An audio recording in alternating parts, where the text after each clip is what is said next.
Hola compañeros, buenos días. Pues comenzaremos con mi exposición, la segunda parte de los temas que hemos visto hasta el día de hoy en la materia de teorías de personalidad 2. Comenzaremos con el tema de teoría cognitivo-conductual de la personalidad.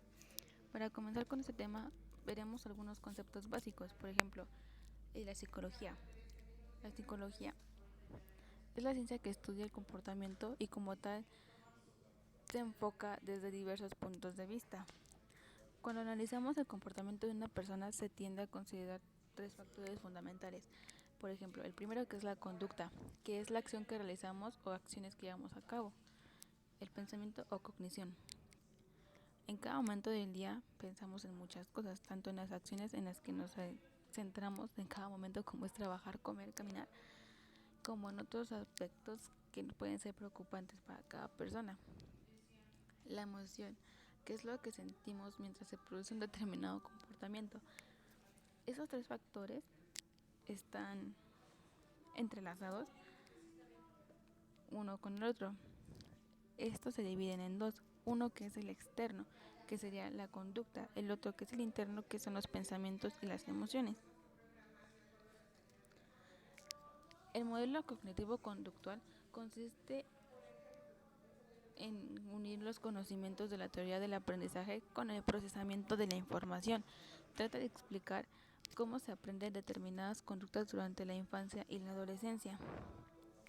Para este hay tres puntos igual importantes, que es el condicionamiento clásico, que trata de un término creado por Iván Pavlov, el condicionamiento igual operante, que si una acción le sigue un resultado positivo, queremos repetir esa acción para volver a tener ese resultado positivo. El aprendizaje observacional, que son las conductas que se aprenden a través de la observación, como tal cual dice su nombre, de otras personas. Por ejemplo, si los hijos observan a sus padres cómo comer, ellos aprenden a agarrar la cuchara, a decir las palabras.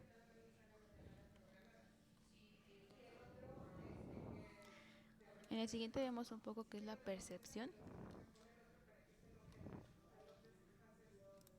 Y bueno, la definición de percepción como tal, se puede decir que es una consecuencia a partir, bueno, literalmente es como una capacidad para percibir o recibir mediante los sentidos, imágenes, impresiones o sensaciones externos para comprender nuestro mismo entorno.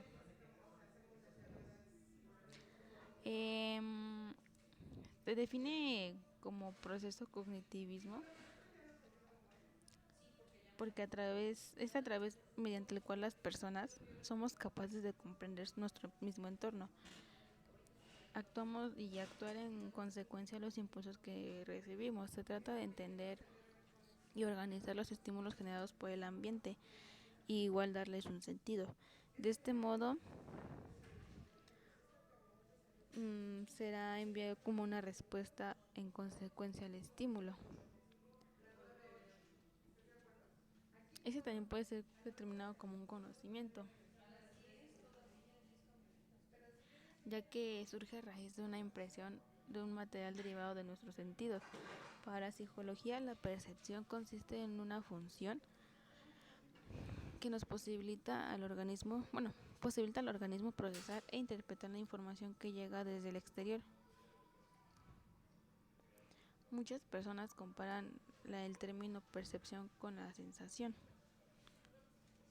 Y es importante aclarar que estos no son para nada similares, ya que una sensación es una experiencia que se vive a partir de un estímulo. Es clara, es una respuesta a un hecho captado a través de los sentidos. Y una percepción, por otra parte, es una interpretación de una sensación, aquello que es captado por los sentidos y adquiere un significado y lo clasificamos en nuestro cerebro.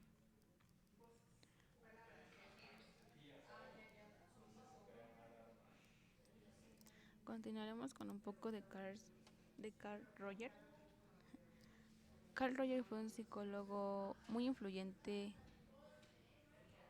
del siglo XX. Es también conocido por su método de la psicoterapia y fue uno de los fundadores de la psicología humanista. Su aportación más importante dentro de la psicología humanista fue la de autorrealización, que a comparación con Abraham Maslow, que lo vemos un poquito más adelante, Rogers creía que los seres humanos son impulsados principalmente por la motivación para autorrealizarse o alcanzar su pleno potencial. Sin embargo, él creía que las personas se limitaban por su entorno, por lo que solo eran capaces de autoactualizarse. Para él, en esta teoría de las personas que puedan alcanzar el pleno funcionamiento tienen que tener o exhibir estos 7 rasgos. El primero es abierto a la experiencia, el segundo es viviendo el momento, el tercero es la confianza en los sentidos y los instintos de uno, el cuarto es la autodirección y la capacidad de tomar decisiones independientes. Quinto es la creatividad y la malestabilidad. El sexto es la confiabilidad y el séptimo es sentirse realizado y satisfecho por la vida. El desarrollo de la personalidad. Para Rogers también desarrolló una teoría de la personalidad. Se refirió a un individuo que realmente es como un auto o autoconcepto. Identificó 3 componentes del concepto a sí mismo, por ejemplo la autoimagen o cómo las personas se ven a sí mismos. La autoestima, que es que es el valor posicional en sí mismos. El yo ideal o la persona que una persona quiere ser.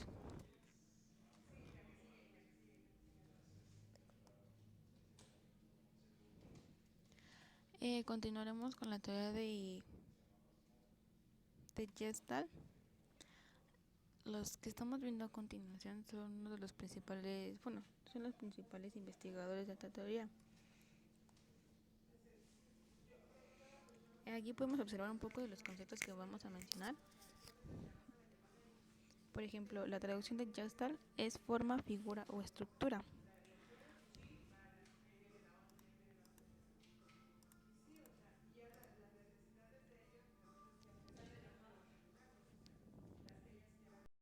Por ejemplo, ¿qué es la teoría de Gestalt?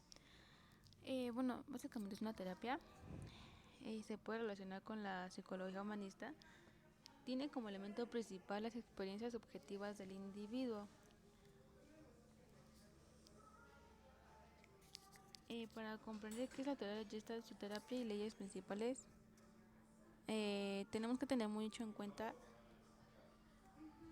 su objetivo, que no es analizar los aspectos negativos de la persona, sino todo lo contrario.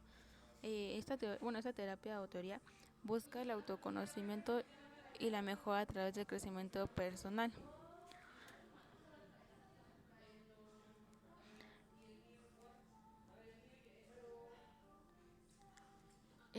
Esta consiste, según la teoría de Gestalt, en cómo las formas no se conciben ni como en su totalidad absoluta, ni como una suma de partes o fragmentos. Desde un enfoque gestáltico, se trabajan las percepciones individuales, las creencias subjetivas y todo aquello que se rodea de la persona.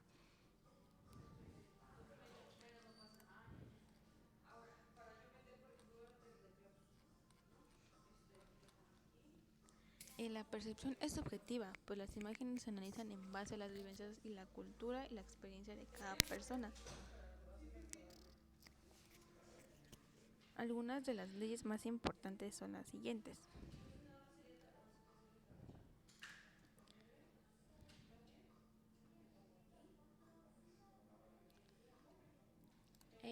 La ley de proximidad. En esta los elementos están en una distancia cercana, suelen ser percibidos como un grupo o un mismo objeto. La ley de semejanza son las figuras percibidas, ya sea por su tamaño, forma o color. Se suelen agrupar y percibir como una unidad. La ley de continuidad. En esta la mente tiende a seguir un patrón. aunque ésta haya desaparecido, por ejemplo, en una foto con un punto de fuga, los elementos que aparecen en planos alejados se reconocen gracias a los que aparecen definidos en su primer plano. La ley de simetría se basa en que nuestro cerebro percibe las imágenes simétricas como iguales y a la distancia como un solo elemento. La ley de cierre. La mente tiende a añadir los elementos que faltan para completar una figura que está incompleta. La ley de contraste. En esta los elementos se diferencian y que son singulares tienden a destacar porque contrastan de entre los demás. La ley de figura-fondo. En esta nuestro cerebro tiende a separar el fondo de los demás elementos, pero se basa en la premisa que no existe figura sin un fondo que la sustente. La ley de dirección común. La atención se centra desde donde se dirijan los elementos ubicados en la imagen. La ley de pregnancia. La mente es capaz de percibir formas incompletas o no del todo evidentes. De hecho, estas técnicas son muy utilizadas en logotipos de marcas. Bueno, literalmente su objetivo final es que la identidad de la marca sea percibida como un todo.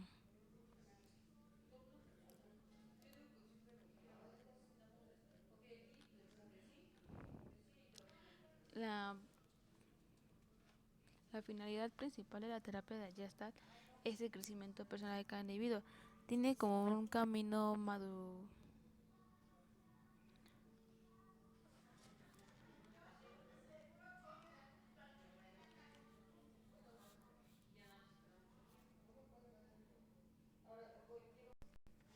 Abraham Maslow fue un psicólogo y psiquiatra estadounidense que fue uno de los principales impulsores de la psicología humanista.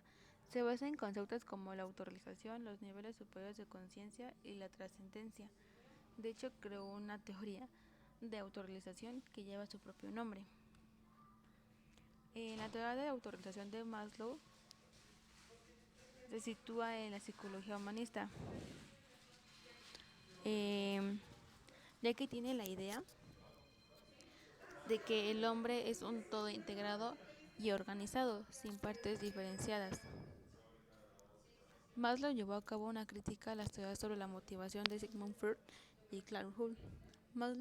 Según Maslow, el modelo de Freud solo describía los comportamientos neuróticos de los sujetos que no toleraban las frustraciones,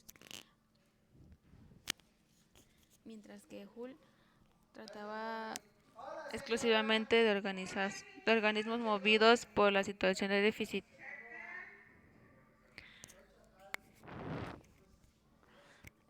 Abraham Maslow propuso una teoría de crecimiento y desarrollo partiendo del hombre sano, en el cual el concepto clave para la motivación es la necesidad. A partir de aquí existen 5 niveles desde que se les proceden las necesidades de la supervivencia. Estos 5 niveles son los siguientes: las necesidades fisiológicas, necesidades de protección o seguridad, necesidades sociales de amor y de pertenencia a un grupo, necesidades de estima y reconocimiento. Eso son autoestima, confianza en sí mismo. Necesidad de autorrealización, entendida como la realización de todo el potencial que encierra el individuo.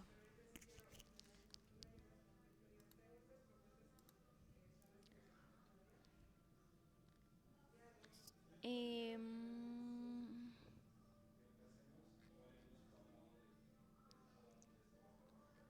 un poco de la descripción de estas escalas.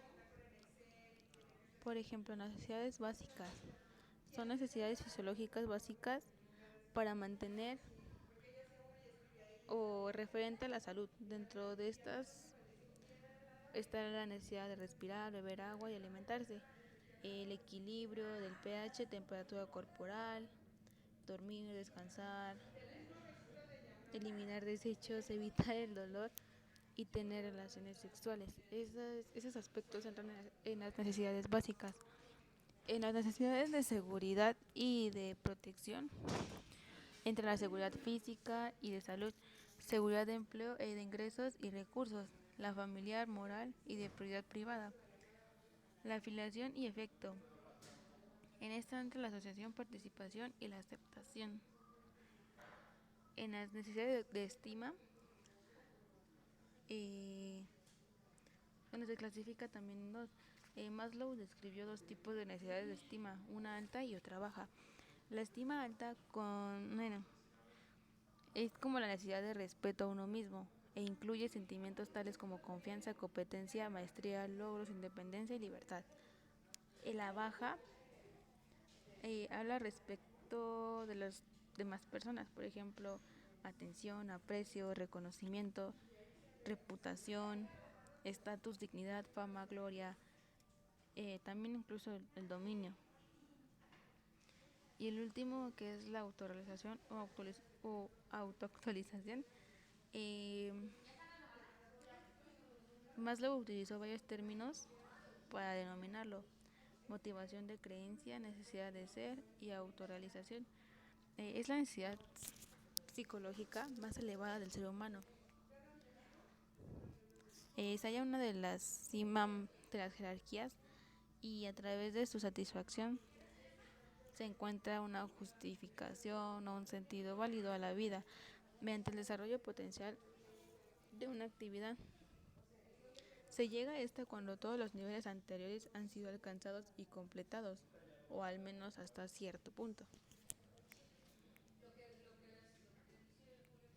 Aquí podemos observar la pirámide y las jerarquías en las que se acomodan.